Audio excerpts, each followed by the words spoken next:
Well, we are in the spotlight with Romeo Akbar Walter, actually raw. So, who's Romeo Akbar and Walter amongst the three of you? In real life? Yeah. Yeah, that's a very interesting one. That's a very... Okay, so I think Robbie's Akbar because he goes through the entire process, everything. I think Sikandar is Walter because he's dashing and he just kind of just shows his presence. And I think I'm Romeo because I'm the most innocent. Can I change? Yes, please. No, tell us. Come on. I think I would say I'm Romeo. Easier option to take. Why? What are the reasons? Again, innocence. Yeah. Innocence. Yeah, I don't understand how Romeo is Everybody Romeo's become innocent. You'll get a chance. Okay, John would be Akbar, and yes, Walter is Sikku. Why? Second. What are the reasons? Dashing and attitude. That's it. We can interchange our positions. Romeo, but Walter is this guy. Well, you are Walter. Because I'm the dashing one and I have this attitude for some reason. I don't get it. Yeah. ये मेरी right आंख थोड़ी सी lazy है. That's what they both done for some reason. Yeah. But John, how come your films are so timely? Parmanu was timely, and now this also comes at a situation when the country is dealing with a whole lot of things. Yeah, it's kind of what's the word for it? It's kind of interesting and coincidental that things are happening at the same time. But this, like even Robbie said, unfortunately, the Pulwama incident happened now. This film was in the making a year prior to that. Given an option between the topicality of this film, we would have preferred that the Pulwama incident did not happen. We lost 42 brave lives, and there's something no one would wish for their country. And on the other hand, I feel this film works even if it wasn't topical. That's the beauty of this film. It's a human relationship story. It's a espionage spy thriller. It's a on the edge of the seat thriller. So it works at every level. It works, and that's what makes it so exciting and not topical. And what I've observed about you before I come to them is like a guy who's so interested in the army uniform and all, but turned out to be John Abraham and did the things that he did. So he actually satisfies his fantasies and all by playing the... Absolutely. I mean, trust me, if I was the Prime Minister of this country, I'd make it mandatory for every youngster to join the army for 2 years, just like Israel does it. Not because you want to burst or blow up bombs on the other side of the border, but it instills a sense of discipline in you. And I see that in someone like Robbie, because Robbie's dad comes from the military, from the defense. And when you see him, the way he conducts himself, there's a certain class, there's a certain way you kind of come across.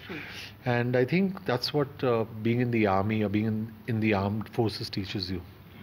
And also, Robbie, I mean, the fact that you also come from the armed forces, this is the 1971 war.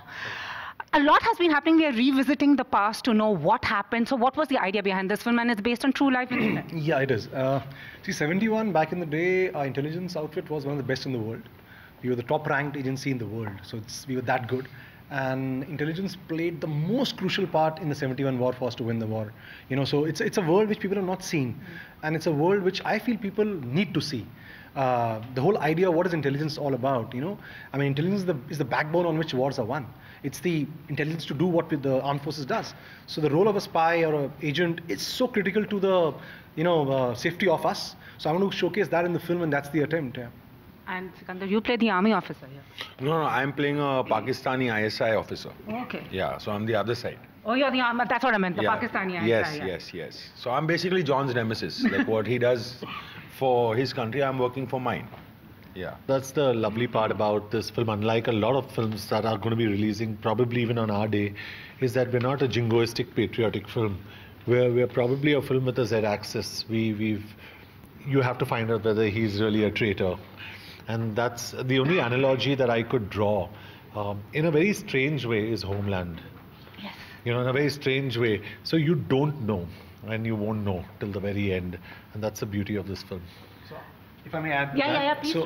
So essentially, I'll tell you, the moral fabric of a spy is not like yours and mine. Yeah. Because you go the other side, you're invading the territory. By default, it is morally, it might not be correct. Yeah. And at times, spies have to do certain things which might not conform with you and me, because we might think it's wrong, but it's all for the nation. So sometimes some actions are taken which we as Indians might not like for what he's doing, but he has a bigger picture in his head. So it's that moral fabric I'm playing with, and that the element of the moral fabric which comes to fore is by the end of the film you realize what has happened. But it's not a straight off, save the world in 1 hour, bomb is going to take off and John comes and save the world. It's not that film. And also they are the nameless, faceless people, and also when they're caught, even the country abandons them. So it's like, and they've never been given the due, our intelligence officers. So how do you get into the psyche of a spy? What did you observe? So I think there are different kinds of raw agents. There are informers. There are different levels, and not getting into the technical aspect, but I think that's what you are prepared to do when you serve your country. You know that if you are caught, it's over. It's over and done. And there's a sense of finality about that, which is very goosebumpy and scary, but at the same time, it's very exciting. And I think that's why people do it. And that's why we chose to do it on screen. So what was the toughest part for you in this particular film? I think the process, logistically, of course, like Robbie would say, we've shot in 46 days over 115 locations, so many different looks. That's all tough, but at the end of the day, the process is really difficult, because when you get into a certain character, you have to think the process through, you have to think the character through, and here you're looking at 3 different characters. So it was interesting, very challenging, very interesting, and very enjoyable. So Robbie, what came first, the script or choosing your 2 stars? And were they the guys that your go-to guys? The 2 stars, isn't it? Oh, like that. Sikandar, I don't know what title you're talking about. No, Good question. Good question. Romeo को 2 stars है. मुझे भी लगा. Confused. मुझे भी लगा. मतलब 2-3 है यार. मैं तो ढूंढ रहा था कौन से स्टार. मुझे पता है एक. So no, honestly, the script came first. I started writing or researching the script about 6-7 years back over a drink with my father. That's where the idea came from. The world of espionage, 71, the works, and I've been writing it for, like I said, 6-7 years, and then.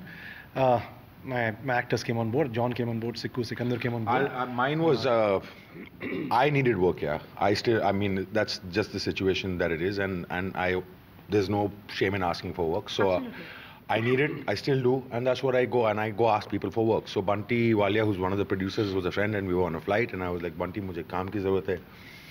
So he's like, देख एक film मैं कर रहा हूँ अभी, but I don't know if there's a role for you, but go meet the director. So that's how I went with my laptop, which I have my 3-minute show reel, which I wanted to show Robbie. And I went to his office, and I said, hi. He said, hi. I'm like, can I show you something? So he's like, I've seen your work and I like it. So it had started on such a good, positive note for me that I felt very hopeful. And I hadn't worked for a while before that. So it worked out really well, yeah. I got the part, he narrated it to me, and it was such a great bonus that it was such an interesting story to listen to when he narrated, because he narrated it. He preferred to, because he knows it so well, right? And he prefers narrating it. And it was so amazing. And then the icing on the cake was that I got to work with John, yeah. So. Background score for that. Background score. No, also the icing on the cake that I got to work with Robbie. That came as a Robbie was a cherry on the icing. Robbie was a cherry on the icing, yes. You were not just a cherry. Like I said earlier in one of the interviews, I called him just a cherry. I don't know why. Okay then, move on. Next question. But what is wrong with calling somebody a cherry? I'm not going to get into that. You can discuss it with John after this interview. Is there something wrong with it? But how come that you get into playing characters like this? Is something organic? Because again, army guy, nation, action, strong role. I think after I became a producer, and fortunately it gave me some amount of power to choose what I really want to do. I think there was like I say this, there was a quantum leap in even my performances and whatever I was doing. And I think I was very fortunate when Robbie came to me. I thought I lucked out. Getting to play 3 different characters, I really lucked out. And I didn't want to lose that opportunity. The minute I heard it, as disinterested as Robbie was in narrating it, I was he was like, yeah, chhod yaar, chalo, ek narration dekhe. No, but I honestly heard it, and the minute I heard it, I wanted to do it, and I was I was just so shocked when I heard the script, and I'm telling you this on record. The film has turned out better than the script. The film is better than the trailer, and it's such a powerful film that when you see it, you'll understand what I'm saying. And that's the zone I'm in. And fortunately for me, a lot of people ask me, what's your best work and what are you doing? And I keep saying my best is yet to come, and I say this is the beginning. So, Awesome. so there's a lot of good work that we want to do, and hopefully with Robbie, with Sikku, with everybody that we've worked with, we want to do good work together, and we want to make better films. What is next with Mr. Abraham here? He's already said. Quite a few. We are in discussions on a few things. We shall get to hear soon. But like I said, me and John and Sikandar as well, it's not about a script or a B script. It's about the synergy of ideas and thoughts. We think alike. Our idea of cinema is very similar. So it goes beyond an actor and beyond a director. So that's the point I'm making, that we just think alike in a lot of ways in cinema, and in what cinema means and what is good cinema. So you'll see a lot of us in the near future. You're so enterprising, John. What about the digital platform? Anything for that? Yeah, I mean, we're trying to develop some stuff for that. But again, when you read a digital platform ka contract, it's not really gratifying, But yeah, we're planning some stuff on digital, and thank God for the Amazons and the Netflix and the Geos of the world. It helps us. It opens up our world much more. We can experiment, do different kinds of films. There's more work for actors, for directors, for technicians. It's an amazing time to be in the industry. It's fantastic. So next, no. Digital platform actually helps us as filmmakers also, because what happens is a guy in Kanpur or any smaller town, even than Kanpur, sees Netflix. So he's attuned to international work. Yeah. So his mindset subconsciously is changing dramatically.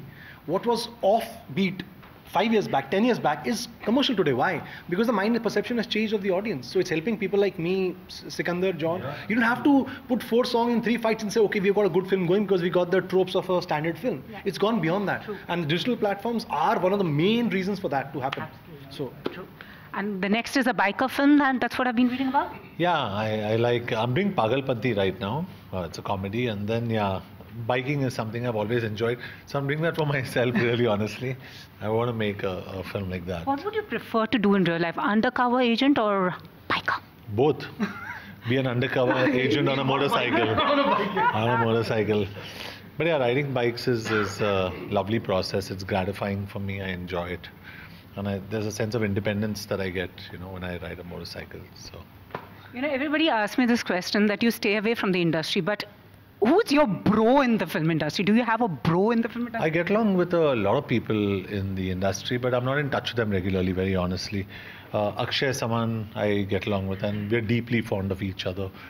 Abhishek is someone I get along with, and we're deeply fond of each other. Sikku and I met after so many years, and it was just like we met yesterday, and we continued from where we left off. And so, I have a lot of people in the industry who I talk to. Varun, I'm very fond of. Tiger, really fond of Tiger. He's a sweetheart.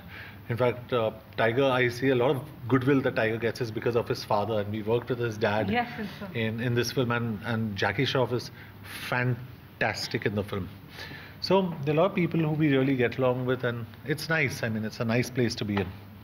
So as Romeo Akbar Walter, how would you make an excuse to not come into work on a Monday? Look into the camera. As Romeo Akbar Walter? What would be their excuse? Like as a spy, what excuse would you give to not coming to work on a Monday? I've got 3 excuses. Yes, please. Romeo Akbar and Walter. I've got 3 different excuses of not coming into work, and I've got some serious work to do. And where I've got to go, no one knows. No one knows what my identity is, what I'm doing. Not even my family. No one in the house. No one. No friends. No one. Maybe not even the government. Most of them. Okay. And we're all set to wrap up. Since you're speaking to good times, what's your idea of a good time? I think Sikku can answer that best. I think John's idea of a really good time is putting on a jacket like this and just hanging out like that with a lot of swag. That's the idea, but alone in his room with 2 dogs. That's his idea of a good time, and mine. I think hanging out with animals is a good time. So agree. And I think that is John's as well. Am I right? Yeah, in fact, that's the common commonality between three of us. And I think Robbie as well. You know, had dogs all our lives. And I think they give a lot of peace. Yeah. I agree. And it's the best time that you could give yourself, and it's therapeutic. I so agree with you. Just my kind of guys. It's a dog, and something happens to me physically. I so agree with you. Thank you so much.